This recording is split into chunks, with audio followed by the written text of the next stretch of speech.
we live? Move that out the way. Yo chat, Joe Hertz here. Back for another little cooking vibes session. My computer is freaking out already. I don't know what we're doing today. I might open some other tunes, sort of break down the production on and stuff, some of the released stuff. Guys, the coffee. Are you taking part in the competition? That's awesome. Guys, how's it going? What have you gone for? Which track has taken your interest? I'm so excited. Early next year, we're going to do like a big old stream going through everyone's, and I don't know, just it would be a lot of fun, you know? We'll have a big chill. Guys, we have Colourblind, the project. It's actually quite simple. It looks quite big, but it's kind of crazy organization here. But yeah, I just wanted to go through the elements and show you guys what makes up this tune. Yeah, I haven't done this yet. Broken down the tune. That is so close to my face. What the fuck?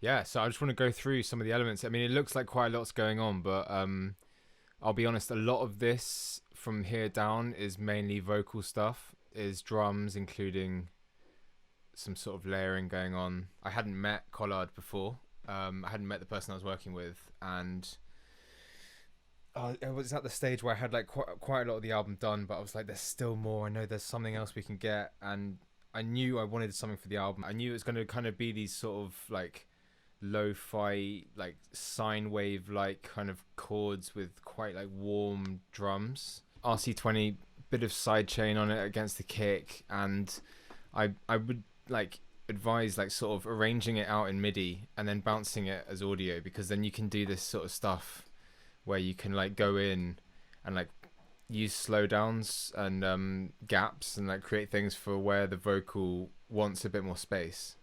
Sort of backgroundy.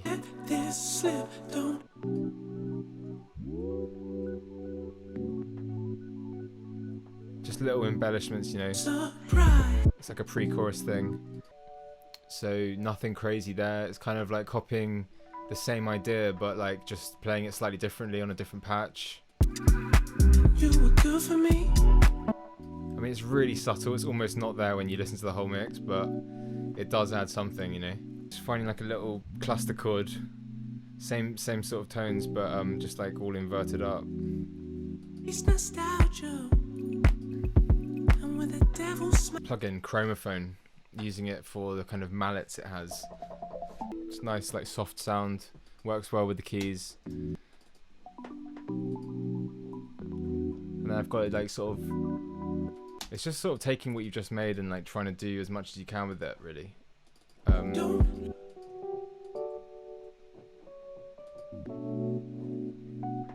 I love this, man. I just sat here and was just playing around with the same chord. I think once you're sort of messing around with a vocal idea, like a part like that will come up, because you're sort of trying to copy the vocal. Like you listen to the melody and you're like, right, what notes are those? How does that? Yeah, you sort of just start hearing it when you've listened to it loads and loads and loads. You know what I mean? Keep putting vocal ideas down and like try and sort of find counterparts with vocal melodies. Got a bit of the organ, great for tension, you know what I mean? Those like sort of raising, it just seems pretty nuts. But I think to get some of these like human takes, if you've got a lot of quantized stuff going in there, just adds that layer, you know, more mentalness.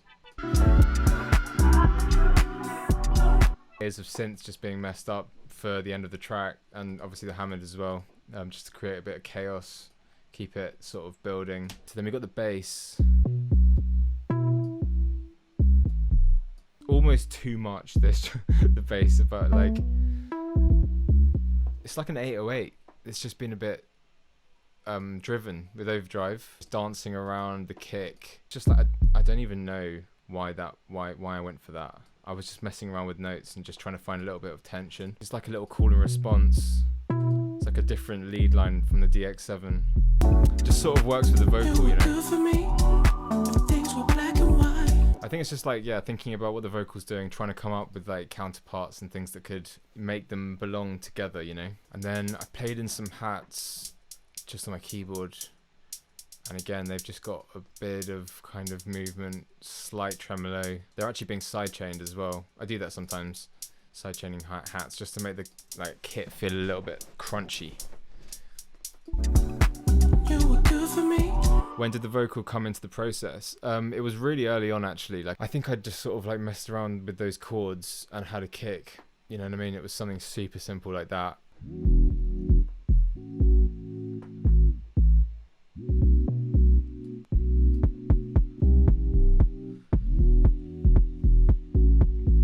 And he just has this like really smooth tone anyway, so I was just trying to keep everything quite low, because in my mind I was like, his vocals are like buttery, yeah, so these are literally, this is just like a fat bunch of stacked claps left and right.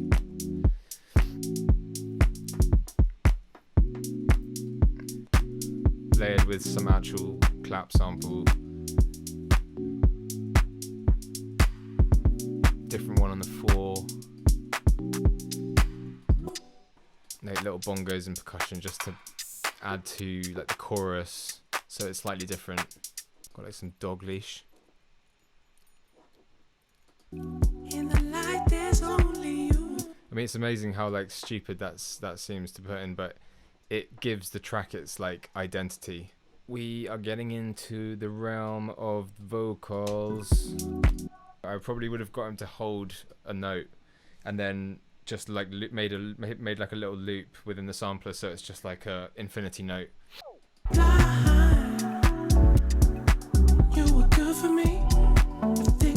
It's all very background stuff, but it adds. What else we got? Here's the vocal. In the light, there's only you, with a hand out of reach. I chase nostalgia, and with a devil's smile you lead. You don't need like all the doubles going on and like that specific like double track vocal. It sounded great just on his own, and then any doubles and stuff were going to be very background. Auto tune, got the 1176, the silver face, like quick attack, slow release, quite hard ratio, like 20 ratio, so it's like it's really slamming it. S's were coming out a lot, especially on this mic. I'm bypassing the compressor, obviously, because I'm using the 1176 and just using the EQ on it, because it's just like in the light there's only you. At the high, the sort of 10 to 12k sort of breathiness, it's really nice, and a bit of echo, and that's pretty much it. Like subtle, it's a quick echo as well. It's like 16s. It's not obvious. In the light there's only you.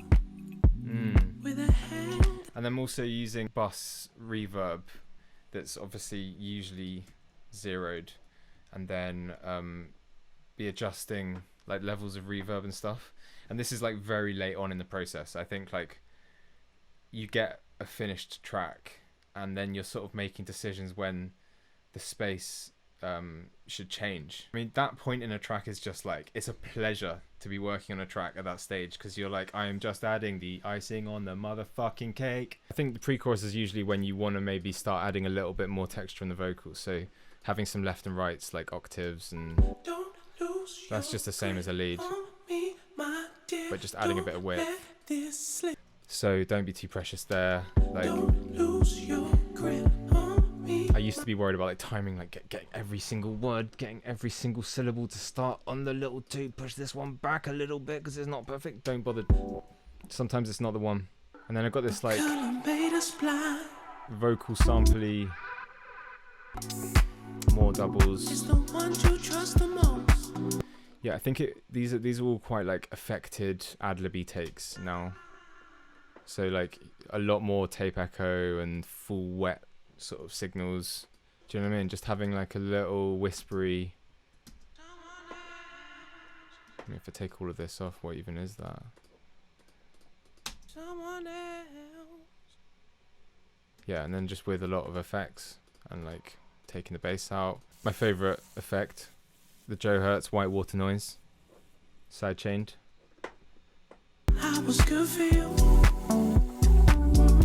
I put my master fader above 0. Holy shit! No. Okay, I'll explain. I'd basically done that because I'd sent a pre without mastering on, and it was down here or something. I was trying to send a stem.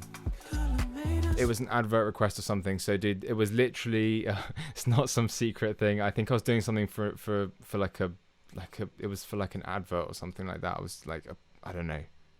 When you release music, sometimes you've got to provide like an instrumental version, a 30-second version, an extended version, a vocal version, an a cappella, an instrumental again, but a different one. When I send it off for mastering, sometimes my shit is like minus like 10 dB, and I'm not afraid of that. Like, mastering engineers should have the equipment good enough to bring it back up. I'm always like a sucker for like old school 90s house, like the really high string at the top. So that's, I think, my thinking behind doing a lot of these pedal notes for choruses and stuff. More pedally sort of vibes. And then like a little bit of extra percussion. You can see I've not even like properly organized the track. I'm such chaos. My life is chaos sometimes. But we got there, guys. Do I ever use saturation on Vox? I like saturation on Vox occasionally, for sure. Decapitator's good. Also, I've got on UAD now. I'm using this Ampex ATR 102. This thing is a beast. This thing is absolutely filthy. It makes everything sound good. But guys, yeah, that's been Colourblind, the breakdown. I hope you found it helpful or some bits useful. Maybe you can like take some of them into your own sort of production, blah blah blah. Like, sometimes less is more, and I think it was that for this. I was deleting a lot of extra sounds I was throwing at it because I was just like, it just doesn't need it. His voice is buttery and smooth, and I just don't need anything else up there, you know. Guys, it's been awesome. I want you guys to keep in tune with the stream because we've got more breakdowns coming up. Yo guys, everyone in chat, thank you for tuning in today. We broke down Colourblind. We cooked up some beats for a little bit. These streams are going to be like a lot more regular, but at the moment it's definitely every Thursday. But I'm just figuring out, along with my schedule of like production and mixing for other people and when I'm going to be in the studio, we're still figuring it out. But moving into next year, this is going to be a thing, man. This is going to be a thing. It's going to be growing, and I'm glad you guys are here to see it in its infancy. But we're going to push this. We're going to grind it out, and we're going to do some good shit. So, yo, again, much love for you guys tuning in. See you next time. Peace.